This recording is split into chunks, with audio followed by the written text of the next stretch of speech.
everyone. Welcome in. I see participants coming in. Hello, hello. Let's see. Yep, perfect. I just want to make sure everybody was coming in. Hi, everyone. Thank you so much for joining us today. My name is Scarlett Odell. I'm an education specialist at Foundations, Inc.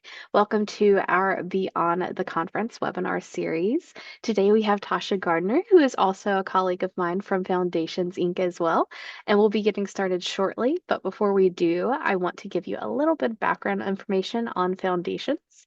So we are a national educational nonprofit located in Mount Laurel, New Jersey, and our mission is to improve the quality of education by building the skills of educators all across the country, right?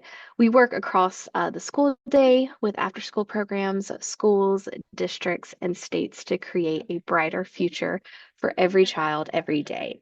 If you're interested in learning more about Foundations, I'm going to be posting a few links in the chat. The first is our link to our website.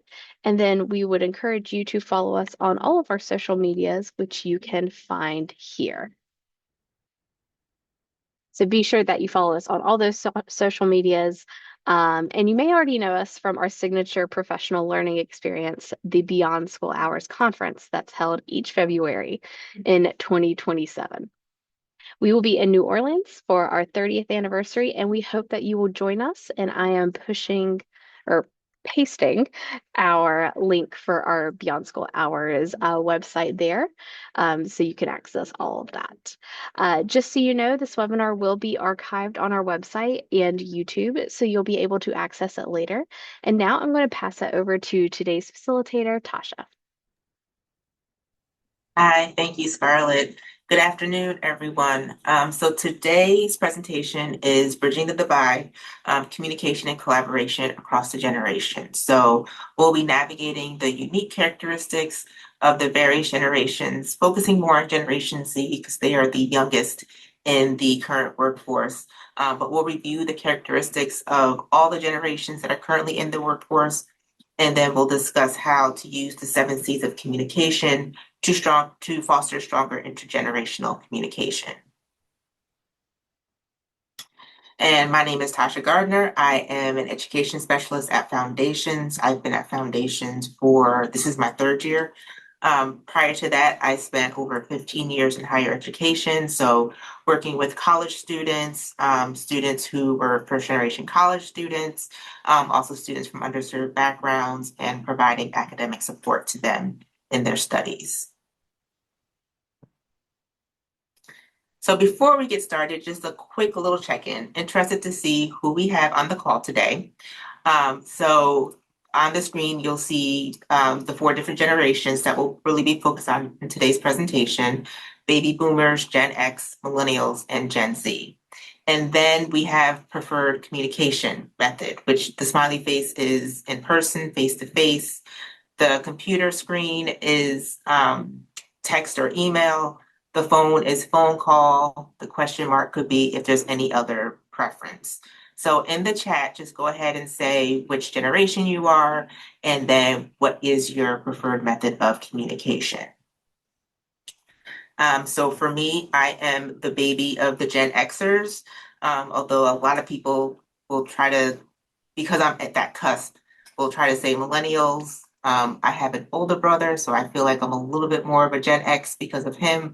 I do have some millennial tendencies, and I would say I prefer email and text for my communication preference. All right, I see Gen X, computer, email, in person, elder millennial, prefer text, baby boomers, Gen X, early millennial, Gen X, Gen Z, prefer email, millennials, text in person. All right, so we have definitely a good mix of generations represented on this call. Gen Z in person, millennial, I like whatever is safest and easier for my clients. Sometimes that's in person, sometimes that's a phone call. Gen X in person, phone call. Okay, great. excited to have a mix of perspective on today's conversation. All right, so generations in the workforce. Let's talk about labels. So if you haven't noticed, you can look up generations and you will see different ranges, different dates. That's because there is no one body that actually determines the generation labels. And so according to the Pew Charitable Trust, there is not an official committee or group that decides each generation. In fact, they actually can have different names as well and dates. And this can be based on location and also based on generational divides.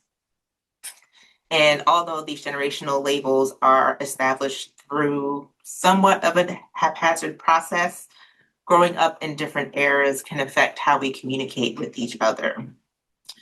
Each generation can bring its own unique characteristics, values, and communication preferences in the workforce.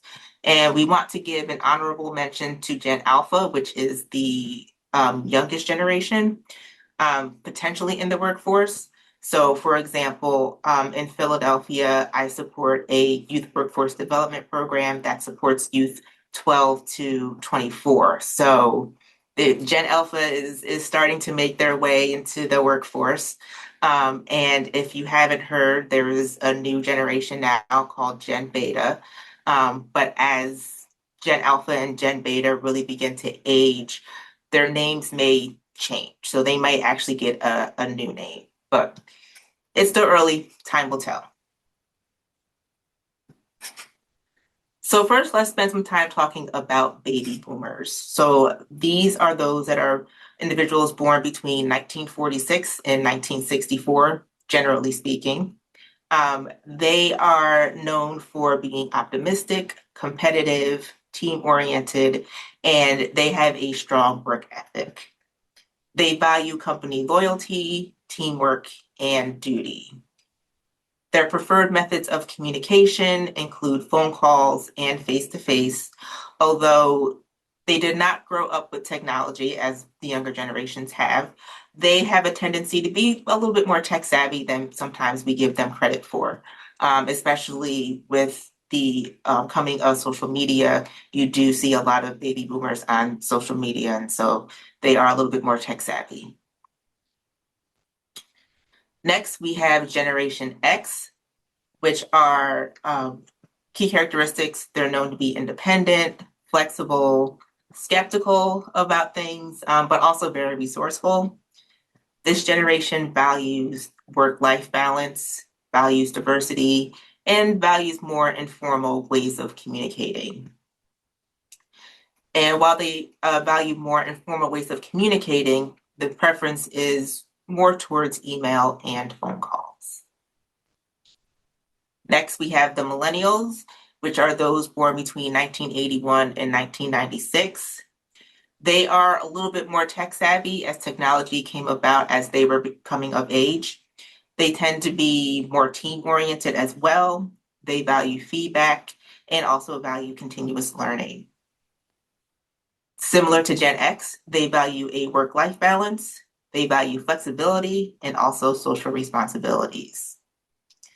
And while their communication preferences are diverse, meaning they're comfortable with anything, they're comfortable with email, instant messaging, text messaging, social media, face-to-face, they're open to any form of communication.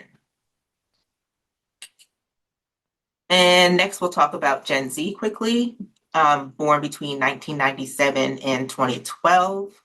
This is the most recent generation that is actually in the workforce. As I mentioned, Gen Alpha, the oldest turns 12 this year. And so for some programs, they might be slowly entering into the workforce. And according to the US Bureau of Labor Statistics, it is estimated that Gen Z will make up approximately 30% of the workforce by 2030, which is only in 4 years, which is kind of scary. But Gen Z are those, again, born between 1997 and 2012. They are digital natives. They have grown up with smartphones. They've grown up with social media. And so they are used to having instant access to everything. This can affect how they work, how they communicate, and also how they go about solving problems. They do tend to be a little bit more entrepreneurial because of this, and many Gen Zs do aspire to become own their own business. Their values, diversity, individuality, creativity, authenticity, and inclusivity. They are more socially conscious, and they do place a high importance on workplace values such as diversity and inclusion. And their communication preferences are digital communication. Again, they grew up in the digital age. They were born into smartphones, and so they're used to technology being a main focus of their life. So now I'm going to introduce you to Champagne Cruz. If you are on, I think he's mostly on Instagram and TikTok, may have seen his work. He is an influencer. He does a lot of parodies on the different generations in the workforce. There's a lot of social media influencers who do parodies about the generations, but given our topic today is really focused on the workforce, I thought this might be a cute way to kind of highlight um, communication between the different generations.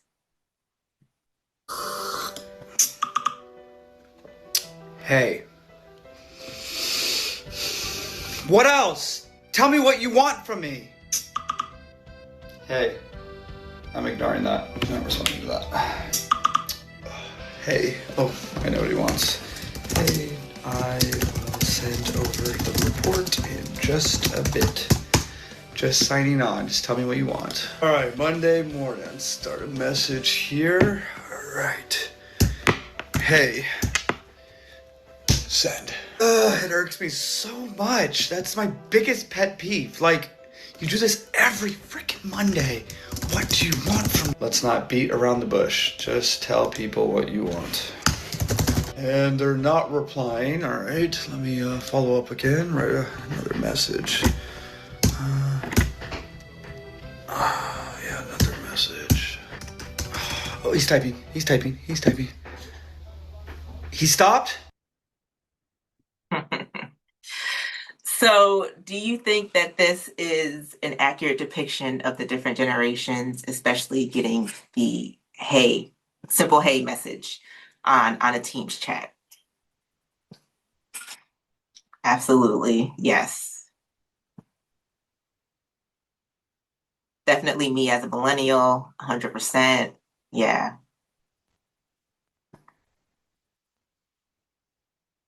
Yeah, I feel like I was a little bit of a Gen Z in this one, even though that's quite far removed from being a Gen X. But there are definitely times where I just see it, hey, and I'm like, give me more information. But then there are other times where I'm like, definitely a Gen X, and I know exactly what they're asking me for. Let me just go ahead and follow up. So, yeah, I thought this was a kind of a cute way to introduce the generations. Millennial for sure. Yeah.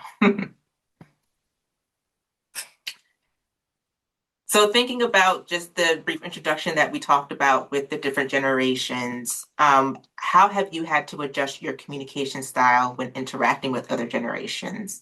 So thinking about those generations who might be older than you, those generations younger than you, how have you had to adjust your communication style? You can just go ahead and type your responses in the chat.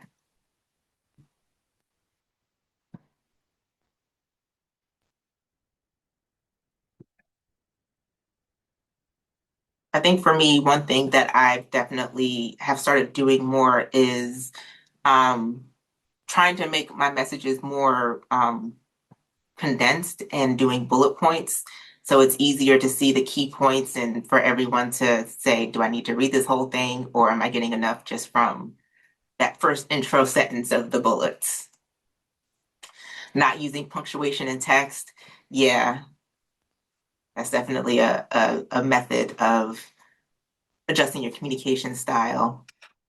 Sometimes you have to learn to differences in tone. I tend to add smiles or exclamation points. Yeah, I definitely do more emojis. I have to explain a lot to the younger generations about how the workforce communicates, even though they expect certain things to go a certain way. It's very frustrating. Yeah, it's trying to coach because everyone, especially the younger generations, are used to shorthand through texting, and that's not always quite appropriate. I had a friend in college who taught me her rule of only using exclamation points every other sentence at most. Yeah. Sometimes, it's in text and email is hard when you want to make sure you're coming across friendly, but you don't want to be too friendly, but you don't want to make it sound like it's stern, even though that's not the intent. So, yeah, trying to find ways to do that balance. Code switching in a way that is relatable, using shared language to communicate complex ideas with younger generations. I agree with being mindful of tone and especially with emails. Yeah, it's tough nowadays.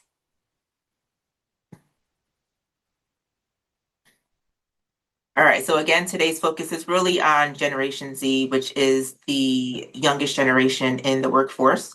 A few of the challenges they face are lack of work experience, mental health, and communication skills. So compared to past generations, fewer Gen Zers held jobs when they were teenagers or even young adults. And this lack of experience has led to a lack of professionalism and workplace etiquette. According to a survey conducted by intelligent.com, 1 in 5 hiring managers report that Gen Z is often late to work, they don't dress professionally, and they don't use appropriate language to work. Another study that was conducted by MetLife shows that Gen Z is dealing with elevated levels of mental health challenges compared to employees of other generations. That survey found that 46% of Gen Z workers report feeling stressed, while 35% express depression. 44% of Gen Z employees feel burned out, and 30% report feelings of isolation. These mental health challenges are due in part to the financial instability of the country, global conflicts, political polarization, and the impact of the COVID pandemic. 40% of managers surveyed by the intelligent.com survey indicated that Gen Z workers struggled with professional communication, such as writing emails, answering phones, and even public speaking. Being digital natives plays a central role in their workplace communication, where Gen Z tends to prefer to communicate in a concise, direct, and informal manner using text messages. So a lot of the points that we previously brought up.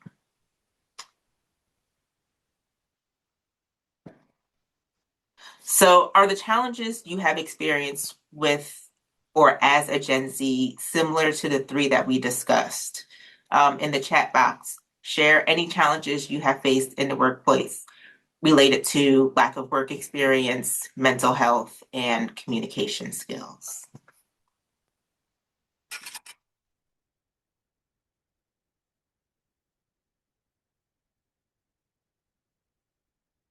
I would say, in my experience working at a university, communication skills was definitely something I had to do a lot of coaching on with the students that I worked with. Even though we may have had a more informal relationship, just trying to help them with, okay, you can do that with me, but if you do that with someone else, you may not get the same response. So just kind of a little bit of coaching about how to write more professional emails. I also check with my Gen Zs about how I may be coming across. In addition, technology has impacted on Gen Z mental health decline. Yeah, I think I've definitely seen articles of how technology has isolated us, and that definitely can lead to mental health decline. Lack of work experience and needing to explicitly taught some of those workplace skills, but they can and can't wear to work, appropriate timelines, and process for asking for time off. Yeah, definitely have had to do some of that coaching.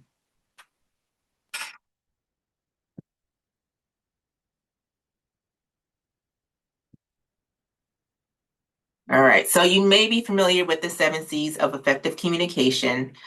They are defined as clear, concise communication between two or more people where the intended message is successfully delivered, received, and understood. The 7 C's of communication can be used as a framework to ensure that your communication, whether verbal, written, or effective, is effective. The 7 C's, as you can see, are clarity, concise, concrete, correct, consideration or considerate, complete, and courtesy. On top of half of the first page, so now we're going to go into a little bit of a game show. As we go through this, we'll talk in more detail about the 7 C's of communication. So there'll be a question and then answers. Just type the corresponding letter in the box, and we'll see what's right, and then we'll talk about each topic. So the first question: which 7C encourages you to provide clear examples? Is it A, clarity, B, concreteness, C, consideration, or D, conciseness? So we have A, A.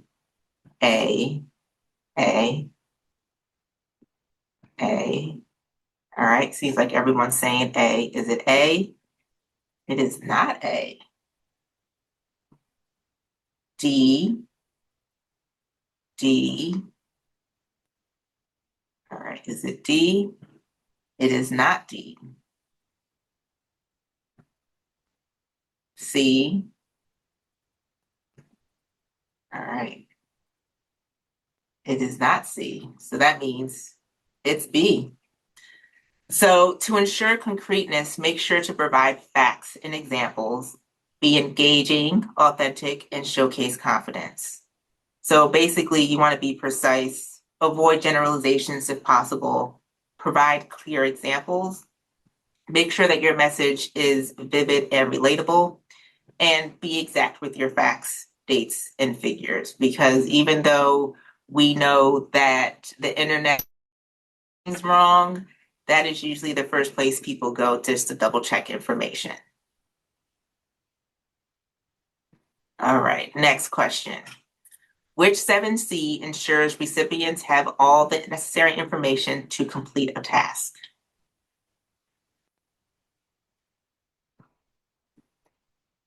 All right, I see C. All right, let's see, is it C? Completeness is correct. So for completeness, make sure to answer all the questions and provide complete and relevant information for better decisions. Be as thorough as possible. Check for any gaps in your communication. Address key points. Another way to do that is really making sure that you have the bullet points to make sure that you're addressing all the key points. Ensuring that the recipients have all the necessary information that they need. Thinking in your head like all the questions that could come up and answering those questions in that message. And ensuring your message includes every relevant detail.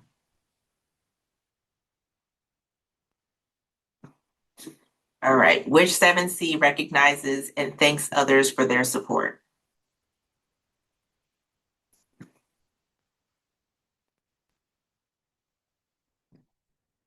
Right, D, A. Okay, I see majority D, so we're going to try D. And D is the correct answer. So courteous is about being friendly and considerate, and avoiding negativity and thanking your audience. So making sure that you show respect, making sure that when there is a face-to-face conversation that you're listening attentively, being considerate. So there is some overlap with some of these. Give full attention and reply thoughtfully. And again, recognize and thank others for their support.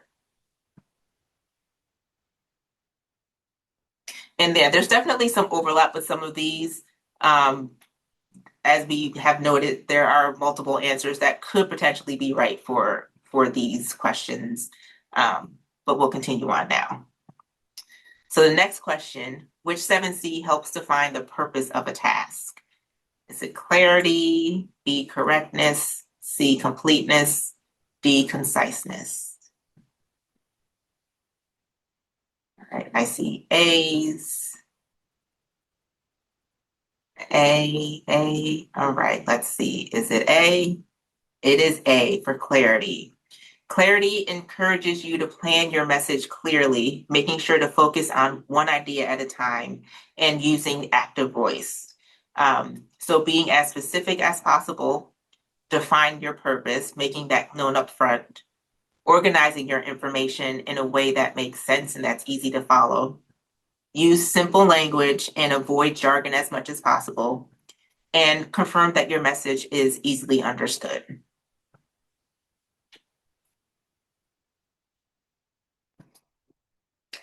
Which 7C ensures your writing is free of grammatical errors? A, completeness, B, courteous, C, concreteness, D, correctness.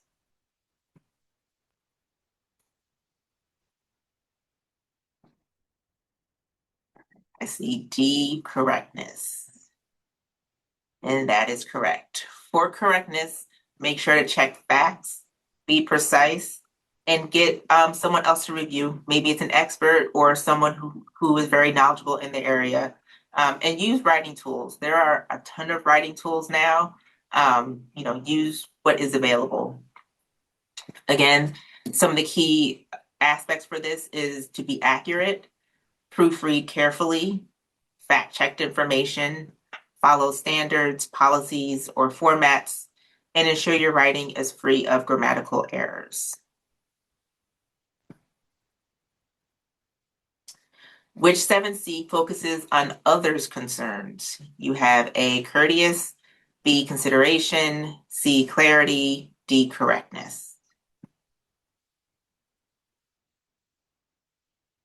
All right, I see B, B, B, B. All right, B for consideration. Consideration is about showing interest in the audience through empathizing, relating, and building rapport. So be empathetic, assist proactively as much as possible, focus on the concerns of others, adapt to situations and preferences, and avoid misunderstanding with careful wording.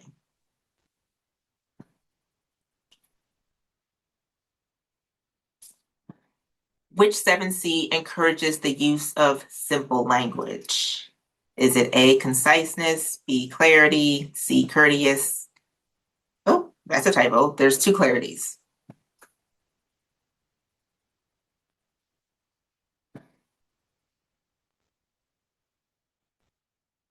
But I see A's, A's, A's. Yep, if you're keeping track, this is the last question, so that means conciseness.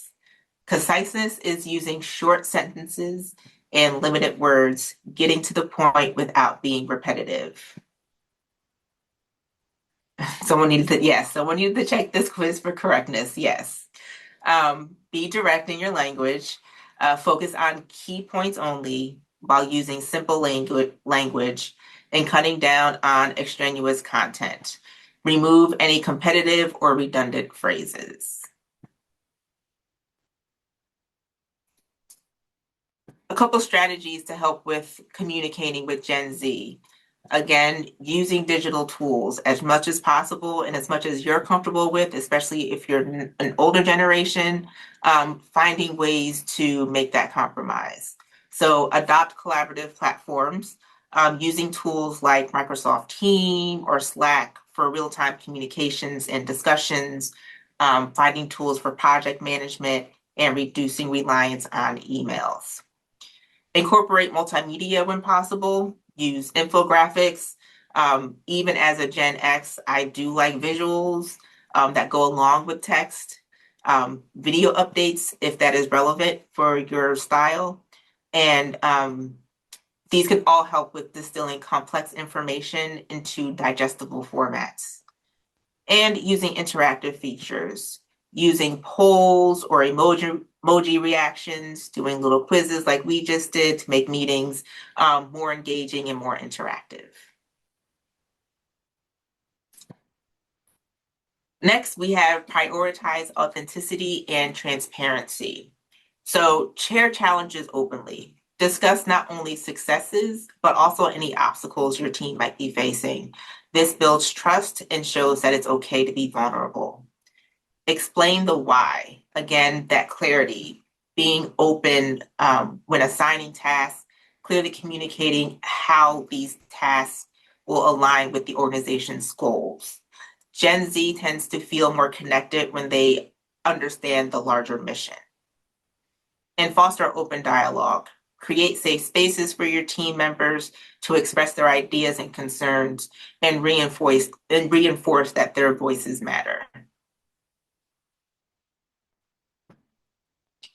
Next, we have enhanced flexibility and adaptability. Shorten meetings. Instead of lengthy meetings, schedule brief, frequent check-ins to maintain momentum and engagement. Implement feedback loops. Create systems where your employees can provide feedback on leadership and practices, and make this a regular part of your culture. Encourage agility. Be open to adapting strategies based on team feedback and changing needs. Next, we have foster inclusivity. Use inclusive language. Ensure all communication reflects aspects of cultural diversity backgrounds, and again, avoid jargon as a way to not alienate others. Encourage participation, actively seek input from all team members during discussions, making sure that everyone seems valued. This is one of those situations where you don't necessarily want to call out the quiet person, but just kind of check in on them every once in a while. And of course, celebrating diversity, highlight and celebrate diverse perspectives in team meetings to reinforce that importance of inclusivity. Provide real-time and constructive feedback. Focus on the specifics. When providing feedback, be as clear as possible and be as specific as possible. Don't just say that time you did this, but say yesterday during our meeting when this question came up. Again, being as specific as possible and giving examples. And pair your feedback with growth opportunities. Offer mentoring or skill building workshops as a follow-up to feedback sessions and as a way to really enhance their professional development. Recognize achievements, regularly acknowledge and celebrate big successes or even small wins. This really does help to keep with motivation and really helps individuals feel like their contributions are really valid. Encourage collaboration and innovation. Promote team projects, organize brainstorming sessions or team challenges to encourage collaboration and creative problem solving. Leverage peer learning. Create opportunities for knowledge sharing sessions where team members can present their skills or experiences. A lot of times organizations might do lunch and learns where they'll have different staff members sharing a topic that they are really interested in, that they may have expertise in. It's a good way for everyone to learn from each other. It's a good way for the presenter to share what they know, but also for the listeners to learn something new. Support creative initiatives. Allow flexibility for Gen Z employees to pursue innovative projects or ideas that may align with their interests and the company's goals. I know one thing that has really helped me as I was growing through my career is being able to have an idea, share it with my boss, and then talking through how this might be possible. And not every time did it work. There are times where my supervisor might have said, no, not quite. And so, for me, it was either do I keep finding a new way or do I focus on something else? So, that honesty is definitely key. And I know we kind of went through a couple. This is by means not an exhaustive list. This is definitely just a little quick snapshot. And again, there's a lot of overlap with all of these topics that we just talked about.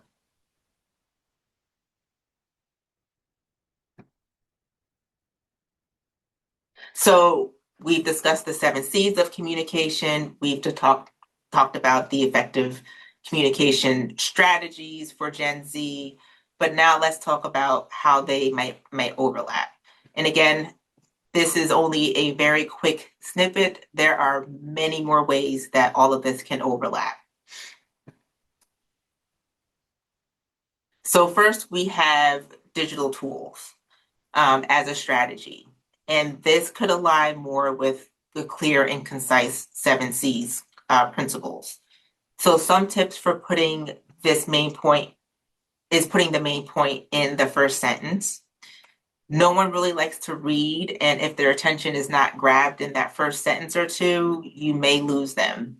And again, this is where bullets really come in handy, where being able to stay focused, making it easier to read, and especially because a lot of people read on their cell phones. You don't want a long paragraph that they have to scroll down, just quick bullets that they can quickly breeze through.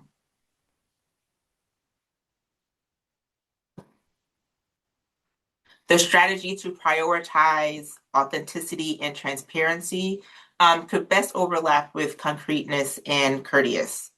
As much as possible, avoid corporate talk and avoid vague phrasing. Now, every organization, especially if you've worked in multiple organizations, you know that every organization has their own set of their own language. So if it's an internal organization communication, then it's okay to kind of use that language. But when you start talking with your partners external, being mindful that they may not be aware of your internal corporate talk. So making sure that you use more common language. And again, this is a point where you want to use real facts when possible, and definitely being honest on that why. Because if you don't specify that why, you might get that as a question. So just being prepared for that as well. Gen Z, they are very, or Gen Z are very savvy, and they want to understand why something is happening.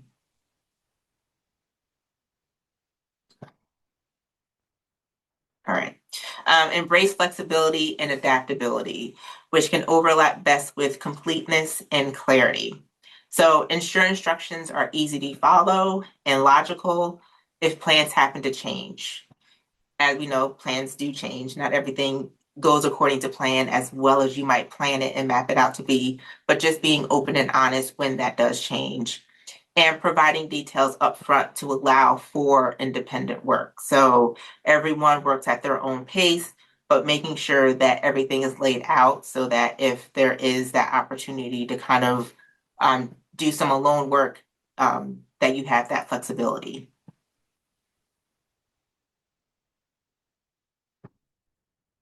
Foster inclusivity. And this can overlap with correctness and clarity.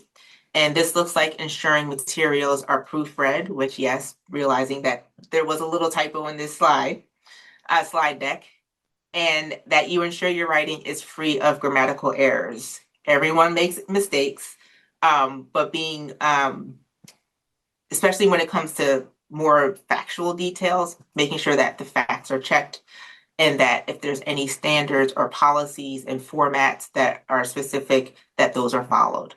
So a great example is, again, a lot of organizations have a specific template. This template that I have my presentation in is something that we follow within this organization. We have fonts that we have to follow, we have colors that we have to follow, and it's laid out in a way that it's easy to follow. So if you have standards like that, making sure it's easy to follow.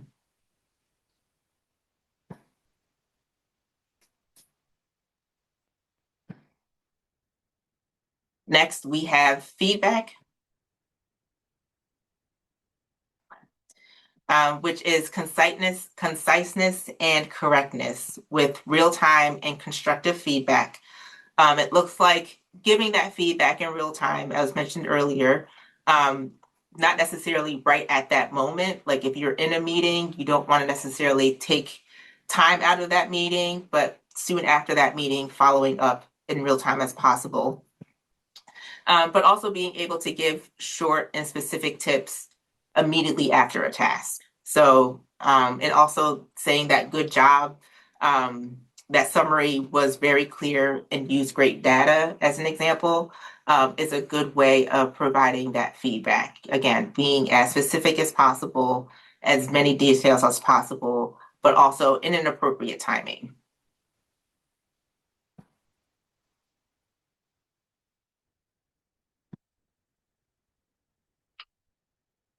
And lastly, we have collaboration and innovation.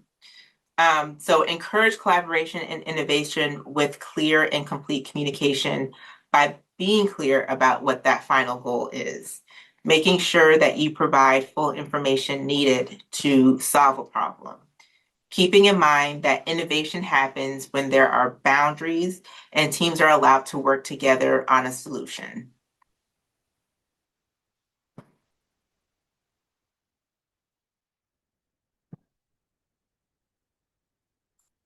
So now we've gone through the 7 C's of communication. We've talked about some strategies for communicating with Gen Z. We want to identify additional methods or techniques of how to incorporate the strategies into your organization. So in the chat, if you just want to write what are some additional methods or techniques you can use to incorporate these strategies into your own organization?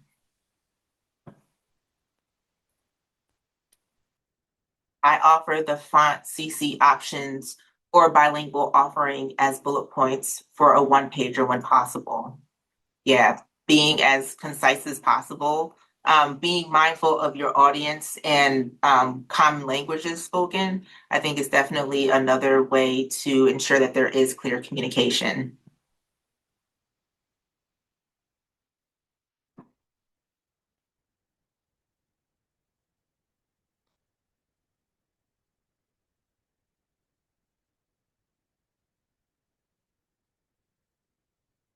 I will say one thing for me that, again, I like infographics, but I don't make them.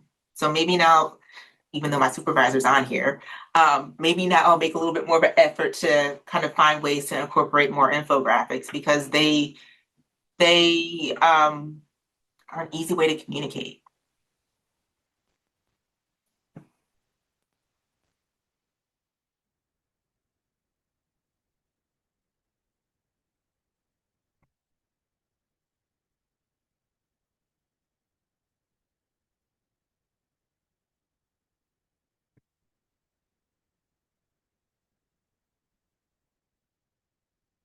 Multiple ways for the individual to confirm receipt of the communication, like a thumbs up or a code word phrase to let me know they read the entire communication.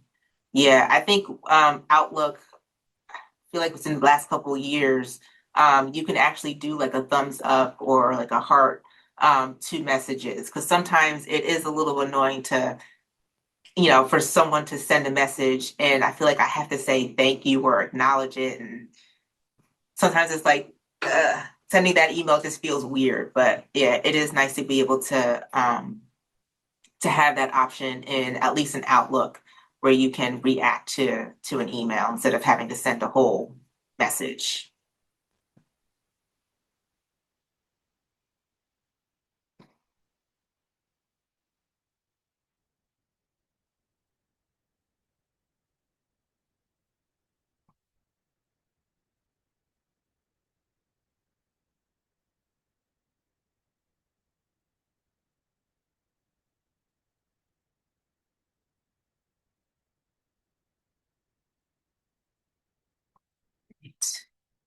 Move along. And we're back to our friend Champagne Cruise. So just a fun way to kind of close out today's session about different generations using corporate lingo. So reflecting back to the strategies using the 7 C's, I think this really illustrates prioritizing authenticity and transparency with concreteness and courteousness. That's fine. I say we slow roast the roadmap and then 2-minute drill the final sprint. It's kind of giving tailgate vibes with no guac. I already air fried the action items and ran the vibe track to the VAR. We're not just launching, we're soft pitching it into a brand slam dunk. Alrighty, yeah, before we move forward, can someone please tell me where the meat and potatoes of this plan are? It's sort of like a decorative parsley on a paper plate. Last time we rushed into it, we ended up with half-baked KPIs and raw ROI. Remember team, we're building a 4-star meal here, not microwaving Q2 leftovers. Got too many cooks and not enough conversions. Okay, but the bottom funnel is still al dente. I already DoorDashed the brainstorm.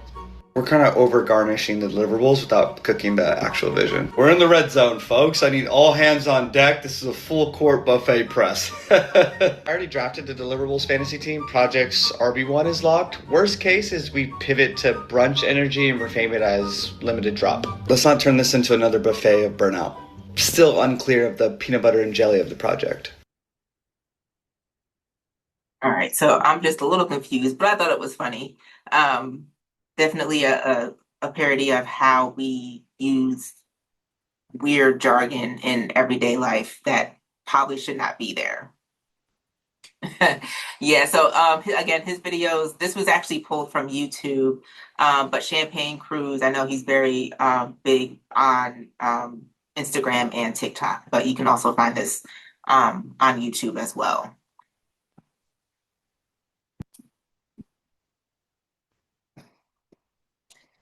All right. Well, I would like to take a moment to thank you all for coming. There will be a survey that will be dropping in the chat soon.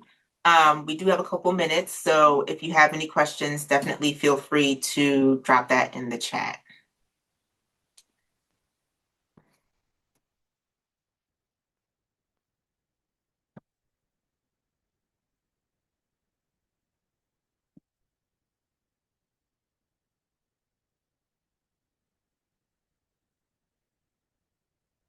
Oh, thank you, Jamie.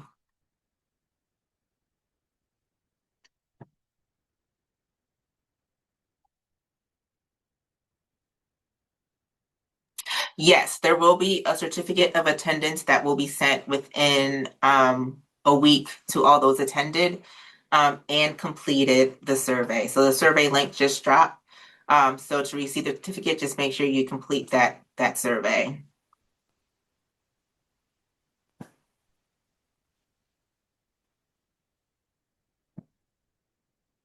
Well, thank you, Tasha. I dropped the feedback form in the chat for everybody. So hopefully you're able, you can grab that, click on that, fill that out, and like Tasha said, that you'll complete that, and then within a few days, you'll be sent your certificate for attendance today.